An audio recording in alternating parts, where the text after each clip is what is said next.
Everfree Guardian, Volume 1, Chapter 1. The night is really beautiful this time of year, isn't it? The human turned his eyes upwards upon the mentioning of the glimmering little lights in the darkened skies. The words of his companion on this little stroll through the safer side of the Everfree forest were correct. Whoever is said to raise the moon does a good job lighting the darkness with these beautiful spectacles. It's of no wonder that people stargaze every now and again. If you just sit back and leave your worries and focus to wane away, the sky becomes all there is, and you can truly appreciate what lies above you. A nod of the human's head made Fluttershy smile as she awaited an answer. It is. It reminds me of the ever-changing night sky back on Earth. It wasn't as coordinated and laid out like this, but looking up always takes your breath away. This was Nathan Reyes Schmidt, the first and only human to ever walk upon Equestria soil. Being a species not native to the country or the world, it was assumed that he was alien to the planet, and rightfully so. Back where Nathan came from, there was only one race that was sentient on Earth, and that was his own. Now, he spent 3 weeks in Equestria, and found more sentient life here than he'd ever expected, most of which come from mythology and fables written in books.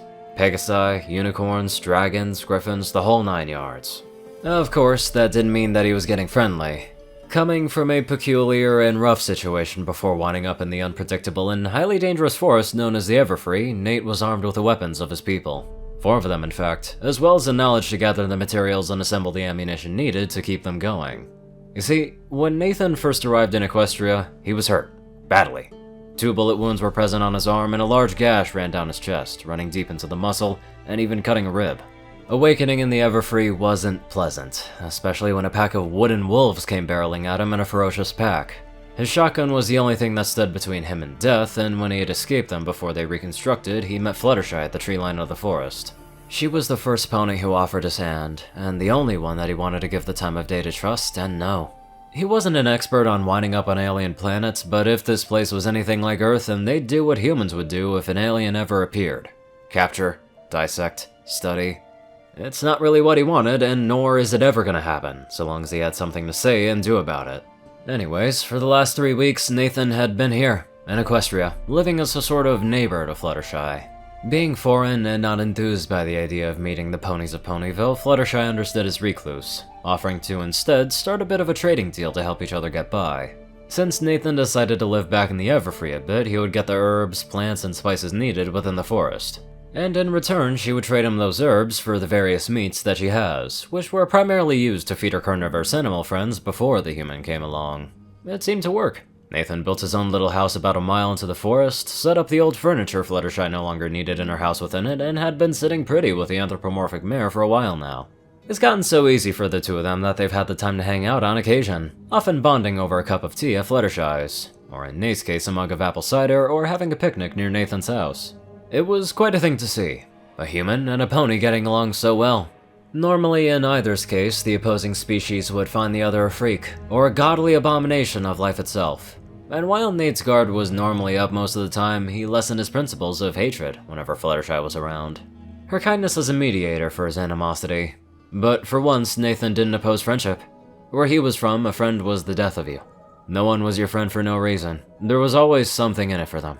Selfishness reigned over a caring gesture. But here, though, Fluttershy has proved time and time again that her motives were pure. She proclaimed herself the element of kindness, and she proved it. Slowly and surely, Nathan's walls fell, and welcomed her into proximity of his blackened heart while those walls remained up for all others that he would meet in due time.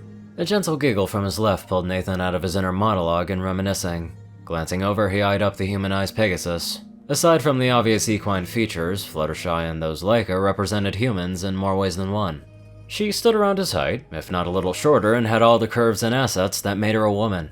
She was definitely gifted with her well-endowed figure, and her kindness only amplified the attraction stallions here would have for her. But Nathan wasn't among them. While he does have his basic human desires every now and again, he had the sense to not act on them. Fluttershy has only ever valued him as per their friendship and never once stepped over her boundaries. Hell, the only times where she got bold was when she planted sweet kisses on his cheek for either ingratitude for his help around her home, or whenever he had shown genuine kindness back. Nevertheless, he wasn't crossing the interspecies line just yet. I still remember how beautiful the night was way back when. That was when the girls and I went on our first Grand Galloping Gala. Ah, the Triple G. Didn't you mention that night being a bust or something during our last hangout at your place? Yes. It wasn't the loveliest of evenings, but it didn't make the aesthetics any less beautiful. Princess Luna always works hard at making the nice guys so wonderful. The two turned a corner down the path as Nate held the shotgun by the stock, the actual weapon itself slung over his shoulder while his other hand was shoved into his hoodie's pocket. I wasn't too sure about a lot of things when going to that party. I wanted to meet all the new and exotic animals that lived upon the castle grounds, but I'm not a big fan of crowds. And I didn't really have any confidence in the dress that I was wearing. It was a little revealing and plain. Fluttershy's ears folded back as she gave a sheepish smile, the two approaching the edge of the Whitetail Woods and heading back towards the southwest entrance to Ponyville. Not wanting to go directly through the town, Fluttershy had been leading the two around the town to reach her cottage, the excursion in Whitetail Woods drawing from mid-evening to late at night. I should have known better than to doubt Rarity's craftsmanship by now. You showed me that dress, didn't you? The green one. Fluttershy nodded, as they found themselves on the path that narrowed between the Everfree and Ponyville. I don't think it was that bad. Your fashionista friend does have a good sense of style when it comes to each person's personality. The green in that dress brought out your affiliation and content with nature, rather than the standard or industrial city life. It was a pretty good look for you. Oh, well, thank you. If you want, I can always put it on and show you how I looked in it. Nate patted Fluttershy's shoulder, as they came up to the adjacent path to the latter's home.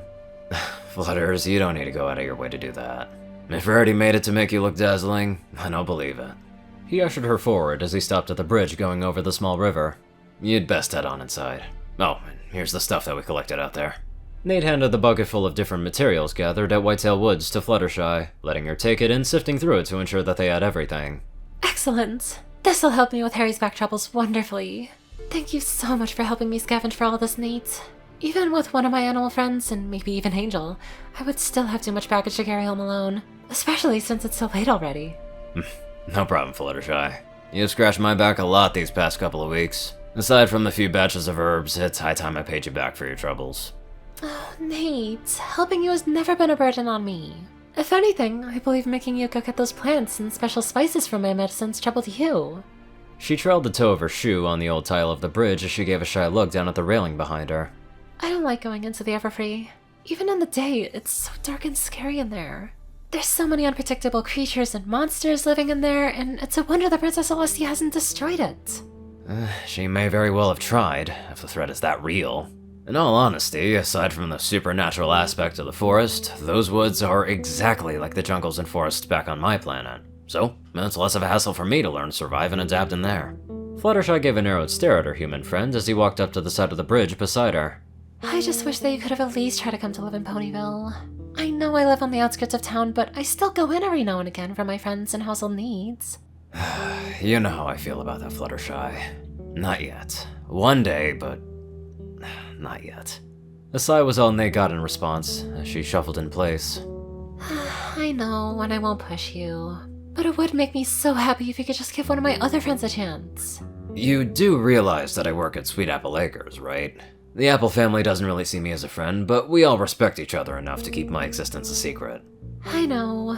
Again, I won't force you to do it, but seeing you all alone it just makes me sad. It's your choice, but if you want my opinion, please give it a chance. I promise you it's nothing like where you're from. Every pony's really nice once you get to know them. Nate glanced at her, seeing her mildly pleading expression. Grunting in defeat, he waved her off, as he turned and walked down the way that they came. I'll think about it. But for now, let's leave it at that. I have to get up in the morning and head over to Applejack's to help with the apple bucking. Okay, I'll see you tomorrow. Are we still up for that picnic for lunch? He stopped at the intersection, looking back at her. Well, you still got that bottle of Stalingrad bourbon? Yeah. Then count on it. We'll toast to another day of either boring or wacky events. Fluttershy smiled, as he turned and walked down the path to the Everfree. Catch you later, Fluttershy. Bye-bye, Nate. I'll see you at the picnic. Giving one last wave, both disappeared into their respective homes. With Fluttershy, she meshed into the darkness of her home as soon as she opened the door, closing it behind her, as Nate blurred out of sight through the shadows of the trees. Going through the Everfree forest was indeed dangerous, as mentioned before. It was one of the few reasons why Nate always kept at least one gun on him at all times. Timberwolves, manticores, those damn chicken things that turn you to stone if you look them in the eye. Seriously, fuck this forest, Nate calls home. Making his way down to the dead end of the path, Nate did an immediate right, circling through a few marked trees and finding the stakes that he set up that led to his home. His house wasn't that big. In fact, he could compare it to Fluttershy's cottage. The differences are the fact that it's only one story and everything was essentially one big room. The kitchen, the living room, the bedroom, only the bathroom was separated from everything. Opening up the door to his house, Nate finally took the shotgun off of his shoulder, setting it aside within a special cabinet that he turned into a safe that he's locked down with one of those runes that he found in some castle ruins. Apparently it only ever reacts to his touch, so unless he physically touches the cabinet, it stays locked tight.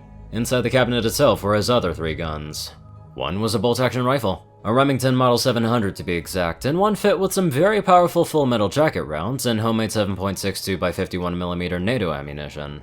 Another was a revolver, a Ruger Blackhawk that packed a serious punch with its 44 Magnum rounds. Unfortunately, Nate had used up all of this ammunition and knew only how to make homemade 357 Magnum rounds. Not as powerful, but still books and puts large holes in its targets.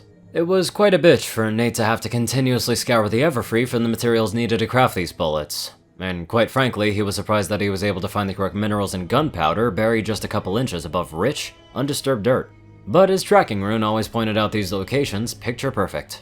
These separate runes seem to become increasingly handy, even though he doesn't have one that could simply duplicate the original ammunition from his guns.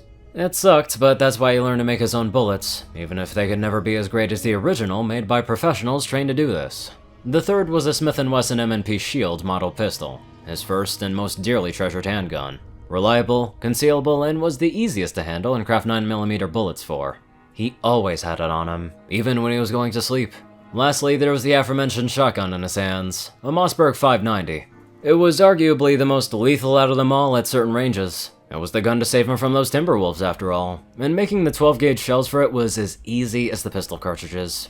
Shotgun shells were the first of many cartridges that he learned to make by his father. But that isn't to say that making the ammunition was easy at all. Sure, 43 million hunters and sports shooters make their own bullets and shells, but that doesn't take away from the fact that it was still a strenuous and delicate process making all these bullets in great amounts. Without them, his guns were useless, and without his guns, he wouldn't last long out here, or in the towns beyond the forest.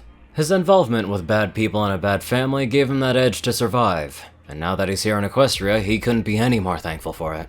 Stepping away from his safe, Nate wandered over to his kitchen, grabbing some leftovers out of the fridge and plopping down on his couch. Opening up the most recent newspaper on the block in Ponyville, don't ask how he got it, he flipped through the various articles broadcasting what was going on throughout the kingdom. There didn't seem to be anything interesting. The monarchy meets with new diplomats, the stock prices are going up again thanks to some asshole in the nobility, there were some sightings of some ape creature near the Everfree forest, and there was the discounted holiday at some cake shop in Las Pegasus. Wait, huh? What was that third one? Nate flipped the paper back to the previous article, seeing a bit on the sighting of an ape creature wandering around the Everfree. There weren't any clear pictures, but there was a description by a mare giving a testimony. The creature was described to be about 5'11" and wearing clothes like a pony does. It walked and talked like them and was seen fighting out with a manticore using some sort of projectile weapon. Literally, the testimony said that it was a monkey with a boomstick. Yeah, that was cause for concern, because now his carelessness just exposed him to the news before he could even come to Ponyville on his own terms. And as he read the big bold words on the front of the article, he couldn't help but scowl to himself. New monster spotted near the Everfree forest. God damn it. This is probably going to be very hard to make sure that he's not going to be considered a hostile to everyone, because the fact that he was called a monster and he has a boomstick, not really good mix. Anywho, let's get on to our Angels of Donators. Top donators: TacoCat598, Peter Coulthard, J Tin Man, Darkside, Gauntlet, and only one thing. Zar630, Strix, Rayden, Narwhals, Blackmoonheart, Drake Lovedragon, Pastel Skies, Magazine, Crazy Killer 557, Dospo, Madman Stan, Delta Omega, Jack Hedge, Runes-9852, Hudson Orman, Stephen Bingham, Dash of Evergreen, Riny Dragonwolf, Ponyman, Tal Rasha, The Toilet Snake, Sword Brother and Mordred, Ron and Wandering, Renner Person Mad Guy, Easy, Skyuchia, Leslie Prickett, Jordan Peterson, Crimson Kitsune 9, Lightskin, Monster Kitty, Needs a Life, Milan Biehenek, Mike 456, and many more super bright people. Thank you all very much for watching this video, and live life to the fullest.